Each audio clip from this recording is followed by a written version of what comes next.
Cool. All right, welcome everyone. What I want to do this afternoon, and I'm going to keep it as short as I can. I don't want to spend the whole time blabbering away. I want to give people time to go away and play. But there are some, and I want to give you lots of practical advice or options. Advice is not a good word. A lot of practical options to play with. I'll share my screen. Let me just do that.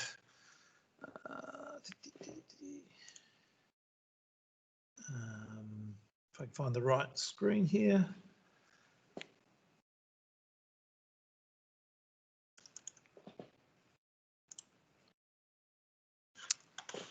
And I have no idea what I've just done there. My Teams is playing up, which is an interesting way to start the session. So let me just try that again. I should. Hi, Steve. Hi. Did you know who that was? It sounds like Sandra. Oh, got him one. You're glitching up here. Can Veronica turn her camera off so we can just see you and hopefully you don't glitch? Oh, Veronica, I like seeing you. Sorry, I didn't mean to be rude, but yeah, Steve, you're back on. Cool. Sorry, Beck, I didn't mean to be rude if I was. Definitely not rude. Angie, turn your camera off. Can people see the Moodle page? Yes. Cool, excellent. That's where we need to start. So look, I've been working on. We've only got you and Angie on the screen. That's right, but can you see my Moodle page up on the screen? No, we can only see you and Angie, and you're glitching. Now you're just stationary. I'm off now. Here. Where's my computer? All right. Well, we'll see how we go. It might be just Matt Evelyn. So we'll see how we go. So thanks to those people who can see it. If you can't, you can imagine. I'll just listen. Yeah. So look, I've been playing around with the digital data wall. I want to create something that is really useful. And so there have been some refinements over the last couple of days. Just to remind you of where it is, it's in Moodle. You need to log into Moodle first. You go to Staff, Online Resources, and Digital Data Wall. You will need to then log in again with your normal credentials, and you'll get a wall that looks now something like this. There's now data for both reading and numeracy right through from 7 to 10. So you can bring up any home group, so year 8, let's say 8B, and there's their data. And for any student in there, you can click on the student name and it will drill in to show you that particular student. And so if I just go back to year 7, and so for year 7, there is reading data for last year as well, like that. So for Madeline, there's her reading score for last year's PAT test that she did when she was in grade 6, and this year's year 7 PAT reading data and her numeracy data. And I've also put down that those numbers equate to, for this particular student, as average. So you've got some data there. And for me, one of the things that came out for me, if I just go back to year 7, I believed I was the most prepared and exciting teacher during lockdown there was in the world. I had worked really hard preparing lessons, writing them up with detailed instructions on my Moodle courses, and it just bombed. And I couldn't work out why until I came into this page here and I looked at my class and I looked at 7A, for example, and discovered that 2 of my students are in the bottom 3% of the country in terms of reading ability. And it was no wonder that I wasn't succeeding. I had put a lot of work into something that just wasn't accessible to a lot of my students. So what I want to look at today is, so what do you do when you've discovered you've got students with reading issues or numeracy issues or writing issues? What can you actually do? And so in Moodle, in the specialist area, under data is a link to today's session. And in here, I have put several different practical suggestions that can be done if you've got students who have reading issues or writing issues or difficulty presenting their work or difficulties with engagement or numeracies, or they might be one of our special needs students. So I've put them all in here. And I've also made all of you teachers, so you can add your own ideas in here as well. So it doesn't become just a static list of my ideas, but they're things for you as well. I want to show you a couple of them because there's some that have really excited me. And a couple of them I can't actually demonstrate fully because I'm using my microphone for Teams and I can't use my microphone in another app at the same time, but you'll get the idea anyway. So if we look at reading issues, so I've got a lot of students with issues with reading. And so in here you'll find there's a link to contact you with Beck Fletcher, who's our specialist for literacy. So you can just email her by clicking on that link. And then I've divided it up into areas that the teacher can focus on and things that the student can focus on, because I think it's got to be a bit of both. And some of these are things I've talked about before, Moodle glossaries, where you can add a glossary. So for example, I've created a quick glossary here with just one word in it, the word glossary, but I can click on that, bring it up, and then I can play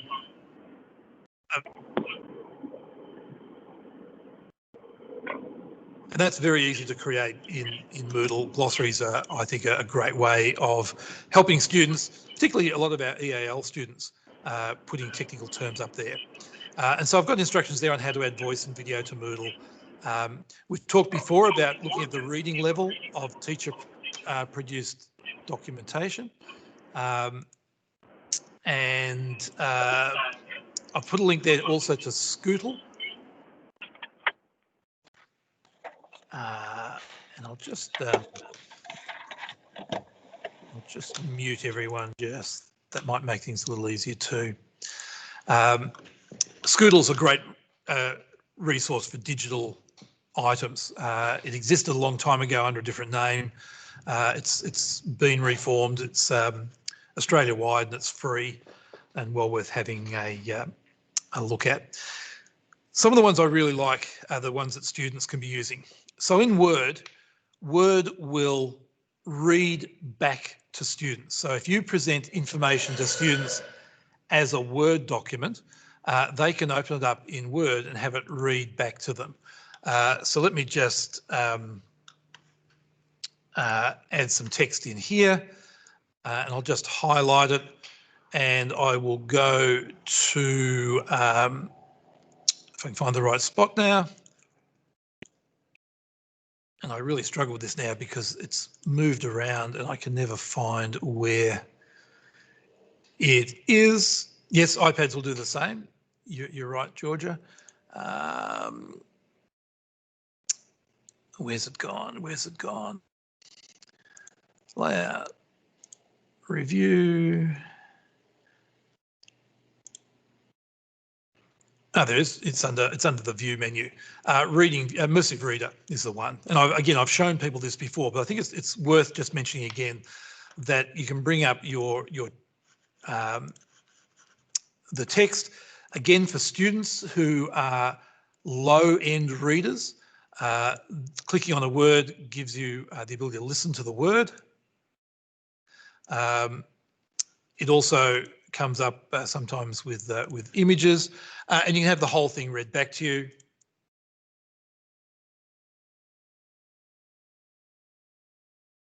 So I'm not sure if you heard that, but that gives you some idea of how that works. I think it's really useful. I actually use it myself if I've written something, particularly if it's late at night and I'm starting to struggle to see the screen. I'll actually get it to read back to me so I can get a sense of how it sounds and how it flows. So that's Immersive Reader. It's available in most of the Microsoft products, including the local versions, not just the online version.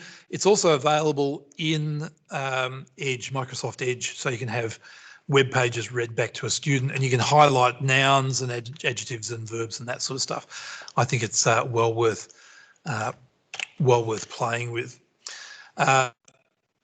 So that's read to me. Wikipedia, again, I've mentioned this one before, but I will mention it again. When you're looking at an article in Wikipedia, it's often written at a much higher level than our students can access. Down on the left, you'll see languages, and often they will have the option to change it to simple English. And that will give you a much shorter article, but much more easily accessible, much more easily accessed by our students. So well worth having a look at Wikipedia and simple English. So there are some, I think, some really exciting things for people with reading issues. For writing issues, these are the ones I've been playing with most over the last couple of weeks. Mentor texts, we all know, are really worth having, and I know Science have worked really hard on those, and they've been very successful. We've done some research into how well they work, and they do work very well. There's also now the ability to dictate in Word and PowerPoint as well. If you've got a student who really struggles with the writing process, they've got ideas, but by the time they get pen to paper or their fingers on a keyboard, they lose focus or they lose the flow. Then having them dictate to Word is a really useful option for them to have. Now, the dictate function, as I said, I can't demo it because it won't let me, but when you're normally using this, it would just start writing out exactly what I've said, and it will even auto punctuate for you. And under the settings here, you can even set it to Australian with or without auto punctuation. It's just a really nice way of getting ideas down onto paper. The student can then go back and edit and work on it, but they can get their ideas down very, very quickly. I've actually used it when I've been doing some research online, having it just off on to one side. As I found things, I've just talked about it, and it works really, really well. Yes, I know you've got a problem there. Let's move out of that. The other one that's really nice under dictation, if you drop down the little menu there, you can dictate or you can transcribe. Now, transcribe is I was talking to a little earlier about drama. If you had 2 or 3 kids sitting around a computer with Word open, with a microphone, the built-in mic in the laptops are fine, and then you use the transcribe option, they could act out a play, and it will transcribe it with each individual speaker. And so I've got that. You can see that down the right-hand side. I just had a quick look at a fairy story, trying to do different voices, which didn't really work. But I can add that with the speakers, which gives me a script, or I could add that if I just take that out and go back in again, just add the text. And there's the recording, my original recording, so I can open that and listen to it. And you've got the text there. It's also a feature that's coming to Teams, where if you've got a meeting in Teams or you've got students working in Teams, it will record, not only record the whole meeting, but print it out with the name of each person who was talking at the time. So that's a feature that's coming out sometime in the next couple of weeks. So I'm looking forward to playing with that. So you've got dictating in Word. You can do that in PowerPoint as well. And one of the other really nice features they've now got, if I close that down, is this thing called Editor. And Editor is Microsoft's competition to Grammarly. And it's really, really good. And it will go through and check your document, not only for spelling and grammar, but it will check it for acronyms, for clarity, for conciseness, for formality, inclusiveness, perspective, punctuation conventions. The one I'm not sure how that one works is sensitive geopolitical references, which is an interesting one. Vocab, you can click that button there that says check for similarity to online sources, and it will do a quick plagiarism check for you. And it will give you if the document is large enough, will give you a readability level, tell you how long it would take to read that normally and how long it would take to read it out loud. And it's a really nice package, and it's growing all the time. It's available both for the online and the local versions of Word, but you'll need the latest version of Word for that, and that's Editor. So well worth having a play with. We've looked before, I think Brenton's talked about Rewordify, and I've got a link to it there.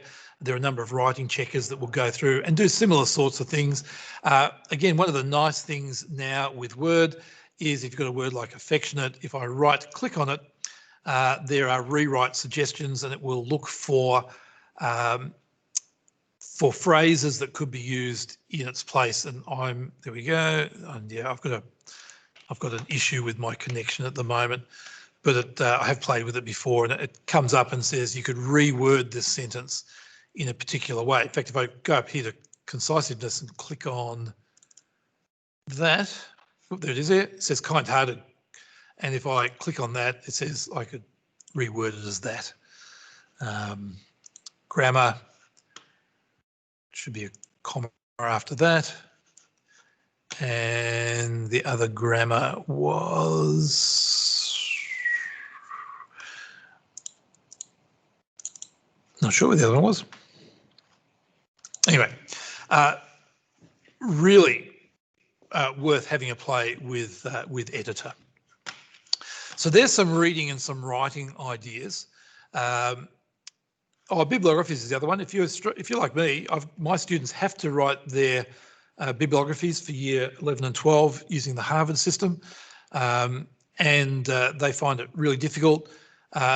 We have Harvard system writing app available that is on our school system, or you can use Cite This For Me. If you haven't used Cite This For Me, it's an amazing online free package that will actually, if you type in the name of a book, will go off and find all the bibliographical details for you and add them in and create both the in-text link and the bibliography reference at the end.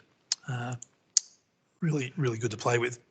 Presentation issues. If you've got students who need to present but find that difficult, PowerPoint now has a rehearsal feature, which is really nice. You create your PowerPoint, you click the rehearsal feature, you present your PowerPoint just on your own, and when you're finished, it comes back with a screen like this that tells you that it gives you feedback. Your original, you didn't just read the slides out loud. You didn't use lots of ums and ers. It gave you an indication of pace and your average pace over time. It gave you an indication of pitch, and you're trying to keep your pitch up here in the blue area. And the Learn More option, for example, if you're looking at filler words, comes and tells you why you should be careful of filler words, which are the ums and ers, and recommendations on how you might overcome doing that.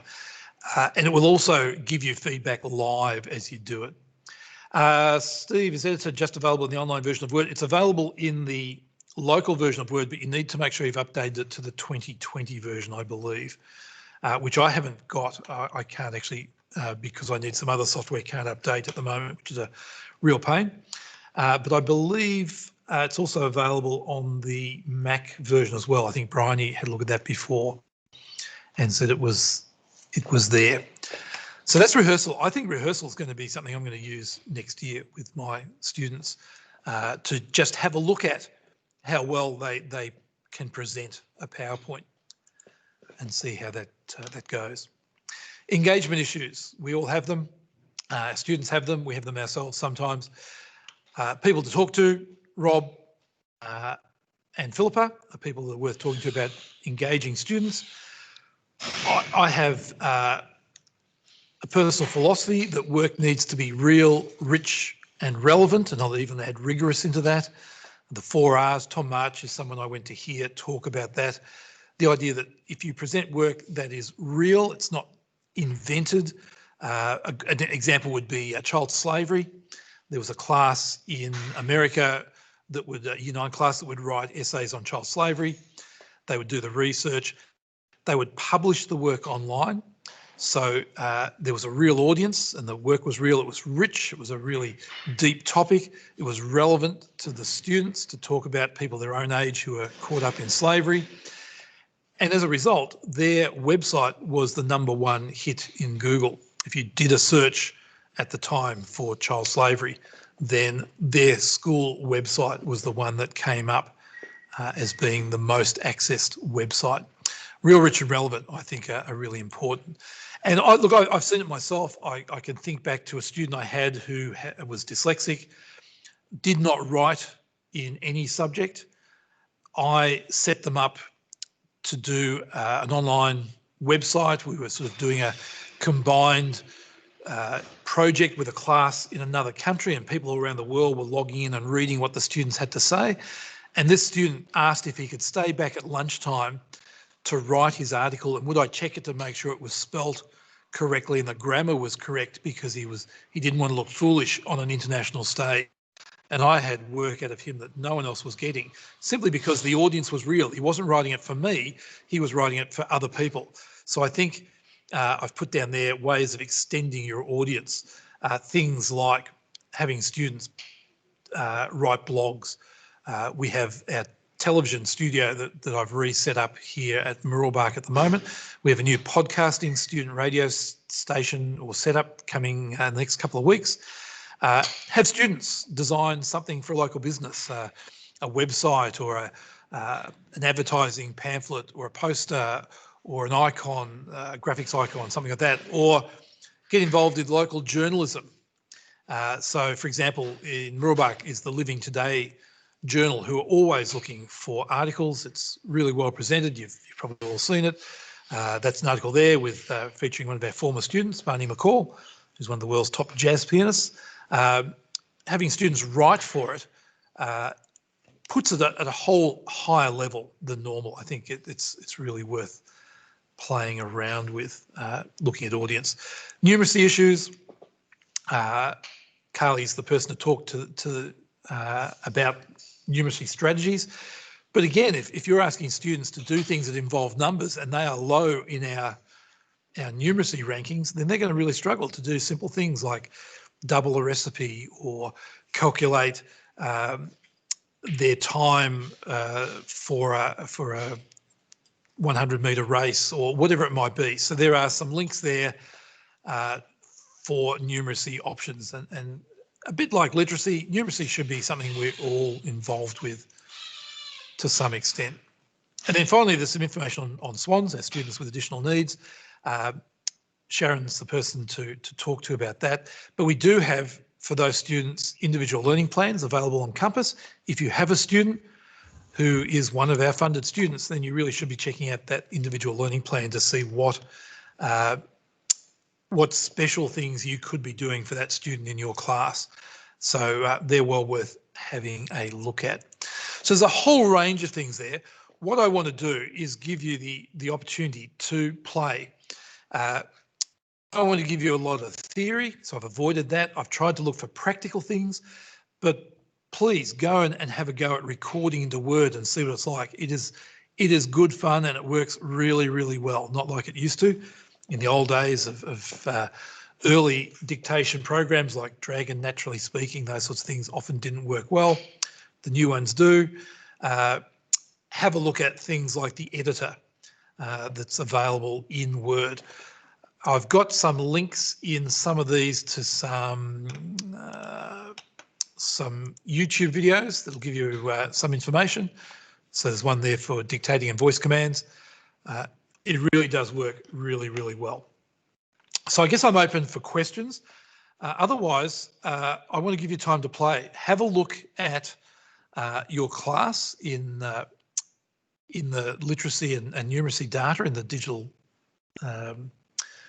data wall, or think about students that you know have got issues with reading, writing, numeracy, engagement, presentation, and then have a look at some options that are in this course here, and I will put a link to that in the chat. There we go. But it is in Moodle in the specialist area under data. And play. Ask questions, add your own things. If you've got a strategy that works really well, please add it into this so it becomes a really good resource for people to use. So, questions, I guess I'm open to.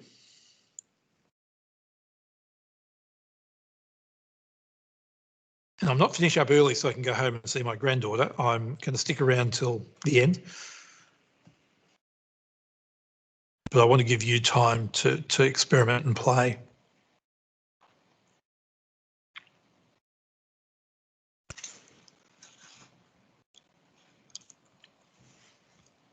Can people see uses for some of these things? Things like dictation, the immersive reader.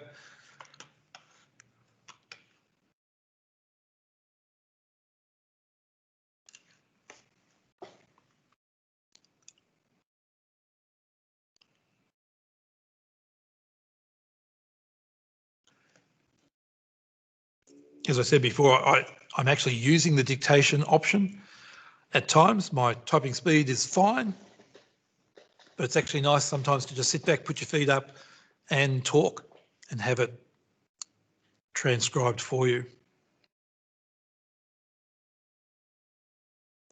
And I guess, Jasmine, that's the idea of using this for differentiation. I mean, that's the point of this, and I probably should have mentioned that word a lot earlier.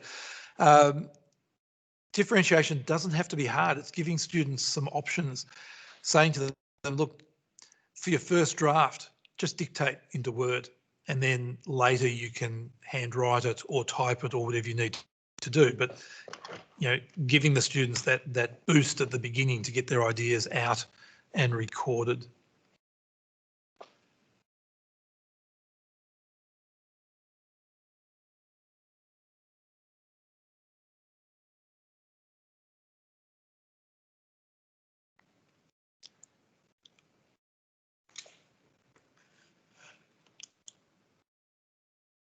Steve, can I just ask you a quick question? It's Sarah. Yep. I've used the dictation feature where it dictates and it types it for you, but I noticed you had the audio file. How in Word Online do I do the audio file? I might have missed that bit. Okay, so when in the dictation button at the top, there's a little arrow underneath it. Yeah. And you can either dictate or transcribe. Now, transcribe lets you either upload a file if you've recorded it somewhere else, or you can record as you go. And so that's what I was doing. I was, and I don't know if it'll bring it up again. No, it won't. Oh, yes, it does. So there's when I recorded. I just hit, there was a record button. I just spoke and it picked me up as separate speakers, because every time I paused, it picked up as a new speaker. And so if there are several students that'll have speaker 1, speaker 2, speaker 3, it actually recognises the difference in the voices. But I can just do that myself. And then when I want to then convert the text, it's just a matter of going down to the bottom of the screen where it says add to document. I can add it just the text, or I can add it with the individual speakers, which for writing a script would be a good way of doing it, but just the text brings it up like that. There's my transcript, but there's my recording as well. So I've still got the audio recording. So does that mean then if when I do it, it's automatically typing it, it's on the transcript, is it? Yeah, so if you're doing it, if you are recording your voice, when you've finished, it will come up looking like the right-hand side of my screen there. I haven't seen that at all. It's just the text just appears and then I have to go back and edit it. It appears as I dictate it. Oh, okay, so that's using, you're in the dictate function, so you need to go to transcribe. So you drop down. So when you go to transcribe, and look, it won't work for me because. I suppose what I'm getting at is I want the audio. Like I'd like to have the audio file so the kids can click on it and listen to it, and put the transcript of that in as well, so they can read it or listen to it. Yep, cool. So just click on. Look, 2 ways of doing that. With the dictation button in Word, just go to transcribe. If I just start a new one here, which won't work because my mic's in use, but if I go new transcription, then I can just start recording. So just hit start recording and it will now pick up what I'm saying, except it won't because I'm don't have my mic connected. Then you just click save. It uploads the audio file to your OneDrive. Are you in the online version right now? Oh, there you go. It has recorded me. Yes, I'm in the online version. Yeah. Okay. So there you go. So perhaps I can demo this because it is working for me. So you go dictate. Yeah. transcribe. I just click on dictate. I didn't know there was a separate thing. So Arrow. it's that little arrow down below. Yeah, Below that. No, then in my case, I'll go new transcription, click OK, start recording. So if I did this, I might go something like this. All right, class, today you need to open up Google and do a search for information on child slavery. This will be our topic for the next 2 weeks. So please make sure you get your document saved and uploaded to the assignment section in our Moodle course. So if I just click that, it will, I hope, in a little while, it'll upload that. There it is. So there's the text. So if I now add that to down here, add to document, just text, there's the recording that I can play back. So I can just go control left click, and that will open that file up, and there it is there. Yeah. And there's the text as well. It just looks different because mine was the text would automatically appear as I dictated. Because no transcript heading. Yeah, because you're in the dictation function. Yeah. So when you're in the dictation function, oh, here we go. So it is working. This is what happens, yeah. It will do that. So there's no audio recording. It's just doing it live. And then you can add, if you want, punctuation, full stop, new paragraph. And I can keep dictating, full stop. So I can't see, so what I need to do is record the audio and then when I transcribe it, then edit the text. Yeah. The other way of doing it is to keep it as a Word document and just show your students how to use Immersive Reader. Immersive Reader, yeah. Which is here in the view. So if I go into Immersive Reader, there's my text there, and I can just, oops, go back to the start. Which in a way is good because then they're also seeing the written words. Correct, yes. For the low ones. And you can see here it has words. Colours? Sorry? Why are the words in different colours? So you can decide to, somewhere in here, highlight nouns. I've got nouns, verbs highlighted. So if you want to just adjectives, I can click that, and the adjectives are now all highlighted. Yep. You can also do things like where are we? Somewhere in here, line focus. So you can just show one line at a time. So for kids who are really struggling to focus, some of the dyslexic kids that would be good for. Yeah, and they can also change colours and things like that. And you can even, this one's got the picture dictionary. So if I click on a word document, it comes up with a picture as well. So the Immersive Reader is really nice. Downside, it's an American accent. It's not a big deal. Hopefully eventually we'll have some Australian accents. There's a male and female voice. You can slow it down if students are struggling with and need it slower. There are some options down here to change the voice speed, and that could be really useful for students as well. So I think that's got real benefits, and the dictation part is now working really, really well. It's again, if I just if I grab some text here somewhere. I hate making up text in the spot, but I'll do it anyway. Let's just delete that. Turn dictation on. Delete that. So it's now recording my voice. Well, it's not recording, it's listening and writing it out, full stop. This is, delete that. Delete recording.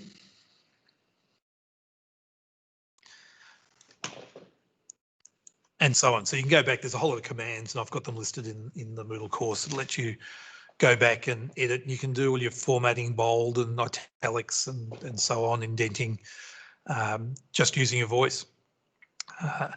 Down here, you've got the option of turning on or off auto punctuation. I'm not sure how useful it is to have auto punctuation. Probably for students that are just trying to get on and get ideas down, it's probably a good thing to have turned on. Veronica, can you use that version on your laptop? It needs to be the most recent version of Word.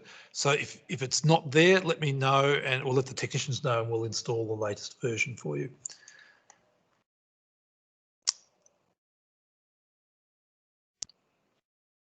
And Karen, yes, they could use the dictation collaboratively. I'm not sure how this would go if you had students on their own machines contributing. I haven't tried it, but in theory, I can't see why that wouldn't work. I just think there's some amazing opportunities here for some of my students.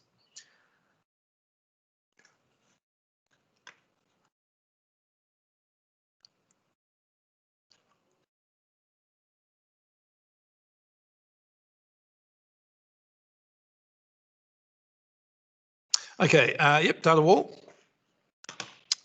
So the data wall, you need to log into Moodle and you go to the staff menu at the top and go down to online resources. If it's your first time in for a session, it'll probably ask you to log in again with your TO number and password, the one you use to get into Moodle. I've done that to make the data as secure as we can. But you'll see digital data wall opens up here. And Georgia, I did steer you wrong the other day. I apologise. So I've made some changes. I had down here for each student their grade level. Grade is a term that is used in ASA, in PAT, but it doesn't mean the same. I thought it meant the same as their grade, their school grade, but it doesn't. Yep. So the proper term is stanine, of which there are 9 stanines. If you want the technical explanation, on the front page, you can click here. It's that wonderful bell curve that supposedly everyone sits on somewhere. The mean is here, and it's divided up into 9 equally spaced sections. So instead of grade, we interpret that as stanine. Correct. Yep. Okay. No worries. And if you're level 4, if you're stanine 4, 5, or 6, that's average. Beautiful. Thanks, Steve, and thanks for showing me how to get there again.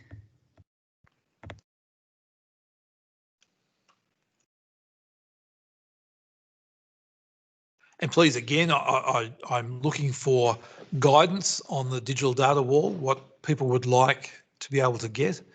I've added a search function, so you can search for a specific student if you want.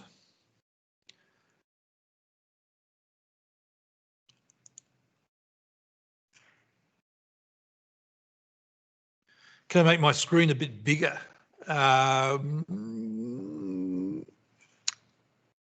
No, I don't know. There we go. Is that any better?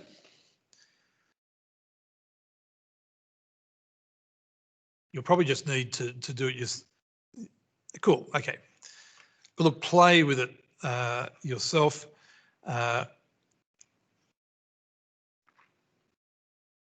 want to add more data here. We hope to have NAPLAN data in here, attendance data, teacher judgments, a whole lot of data in this one spot, so that when you bring up a student,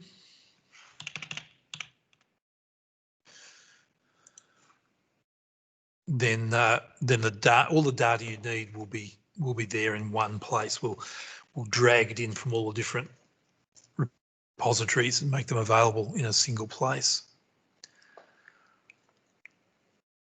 Again, as I've said before, I want to make this yours. It needs to be what you want rather than what I think is useful. Steve, can I just ask another question? Mm-hmm. So I've gone to the data wall and I've selected 10B, and all I'm getting is information about it, not the students. What am I doing wrong? Okay, so 10B haven't done their test yet, their PET data. So they may Oh. have done it in the last couple of days, and I need to upload the latest data, which I haven't done yet. So if I'm there and I select, say, 10B, and then I select band 110 to 119, then I should see list of students. Is that right? Correct. So when it's there. Okay. Yep. Thank you.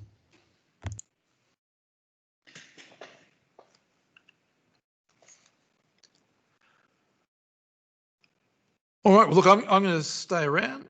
Yep, Karen, excellent. So that data will go up tomorrow. So sometime tomorrow, I'll upload all the latest data from Pat. So that should. Is there any year 10 available at the moment? Yes. 'Cause I've done 10A, B, and D. Let's have a look. I'm just not a gambler. I just 3. The E, there we go. E. 10E. Yeah, right. Thanks. And 10.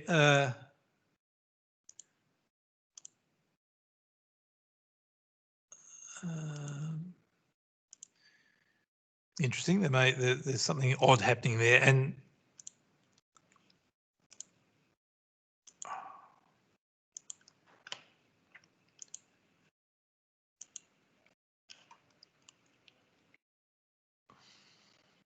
so you just select the 10E, B, C, D, and instantly the students come up. And if it's only just the achievement bands, then that's because there's no data. There's no data there yet. Okay. Yep. Got it. Thanks. Cool. Is there a way of displaying data in a way that shows student growth? There will be. It's one of the things that we'll have in place. Finding exactly what data can be used to indicate growth is a little tricky. The stanines are not a good way of doing it. So we're looking at there are normative scores in PAT testing. So we are looking at a number of different ways. We have yet to, in fact, we had a meeting period 4 today to talk about it. So I should point out that this is somewhat slow going. The data is pretty straightforward, but this is if I just show you, he said.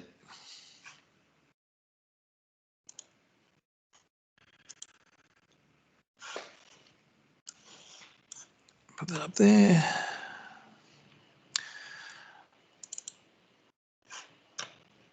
So just to give you an idea, this is the program that creates the page with all the student data on for reading.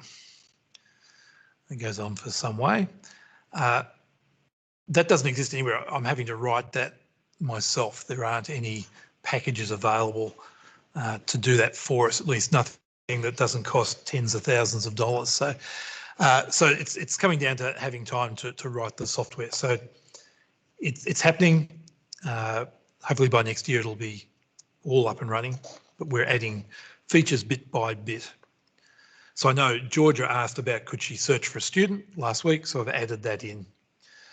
When they've done more than one PAT test, so the idea will be that a student, because one of the problems is you'll see a student who gets a certain level in the PAT testing, you think that's not the right data, that student's better than that. And so we want the option to be able to have a student repeat a test and then have the latest data up. So how that will work and find the latest data, I'm going to have to play around with that, but I think I know how to do that. So we want to make sure that the latest data is up, but also it may be that we have, as we've got with year 7s, if I open up Kira here, we've got her score from last year and her score from this year. And it may be that we have another one beside that has her second test this year. Maybe a way of doing it so we don't lose the initial data but see what happens when she does the second test.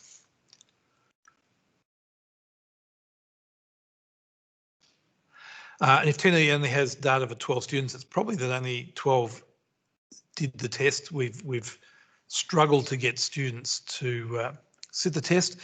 It's one of the key problems we have is convincing everyone in the school community, staff, students and parents, that the data actually has value and we want them to do it. We're not labelling a student, we're just trying to identify students' strengths and areas of concern so that we can work with them. And if we don't have the data, if students don't sit the test or don't do their best in the test, then the data becomes difficult for us to do anything with. One of the next features I want to add on to the digital data wall is the ability for students to see their own data. Not necessarily in this format, but in a format, so that people can go through and work with students and bring up their data so that they get some ownership. It's not data that disappears somewhere into the ether, but it's data that they can see that has a use. So that's something we'll be working on at some stage.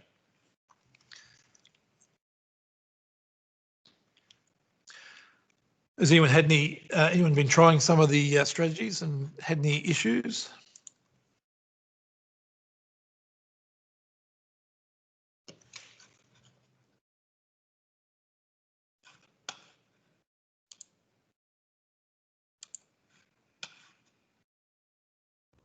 Steve, it's Sarah again. Mm-hmm. I just was going to say I had one year 8 who was absent when we did the PAT testing, and she said, "Oh, do you want me to do it at home?" And I said, "Oh yeah, sure, okay." So she did it at home, and the data was way lower. Like it definitely didn't reflect her ability. And so I said to her, you know, what were the conditions like? And it was noisy, etc. So I reallocated her the test, and she redid it in the library with some other students when she returned to school, and it was more reflective. So in a sense, she's got 3 for the year. I think she's got a 1 in Feb and then 2 more recently. But it was meaningless data. The second one done at the kitchen table with all the siblings running around. Right. So, yeah. I'll have a look at the data and see how easy it is to make sure it's only the latest data that comes up on the for the student. I'm sure there will be. But I was looking at my growth, like I was looking at what my kids did in Feb and then comparing it to what they did in recently, because I don't think there was any done at the end of 2019. I'm pretty sure I looked and I couldn't find any. No, there wasn't any for students. So there was. So one of the things we're going to do for next year is set up a calendar of when testing is done. So it's done on a regular basis. So the data needs to be there. It needs to be useful, and it's only going to be useful if it is complete and it's up to date. So I know Chris and I are going to have a chat about when tests are done, so that they get done at an appropriate time.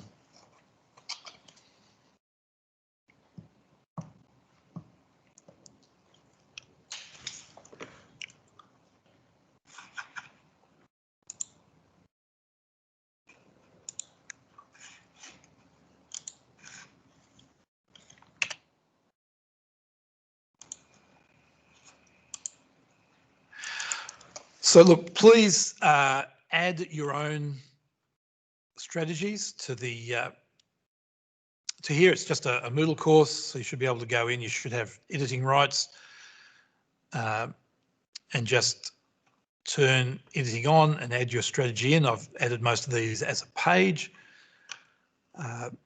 It would be good to build this up as a repository of ideas for people to use.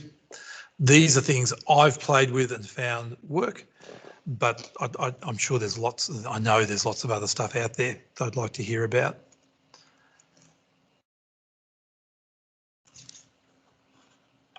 You're right, Carly, we do need to make sure that we are consistent and with both, when we do the testing and how we do it. And it's difficult. It's not easy, as we've noticed. And this year was not a good year to be looking at data, I don't think. It was a good time to look at data, but it's going to be a very skewed lot of data, I suspect.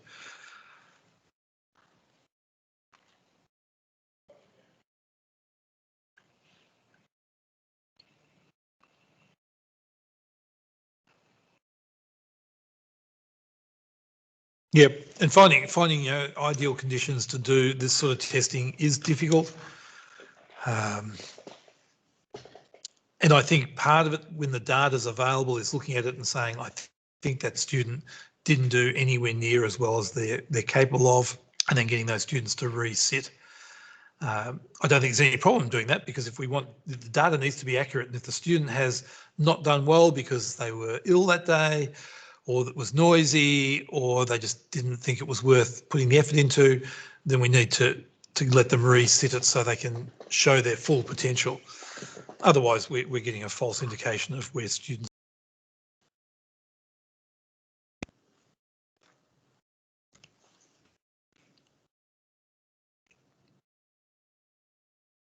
All right, look, I'm going to leave it there.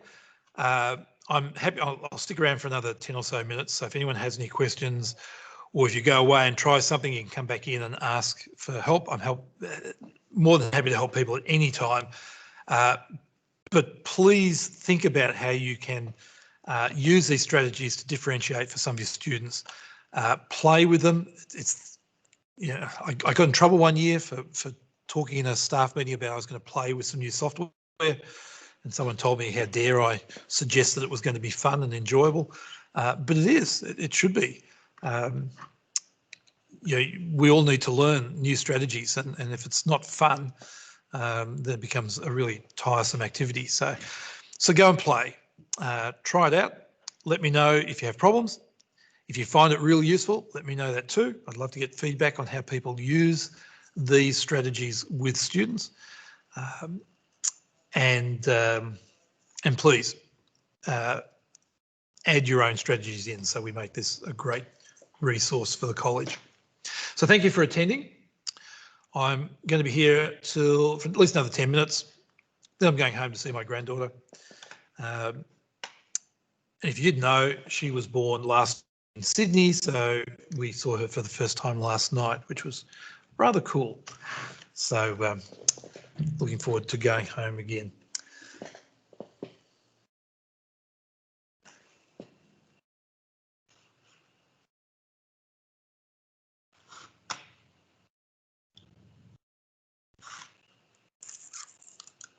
And I'll stop recording.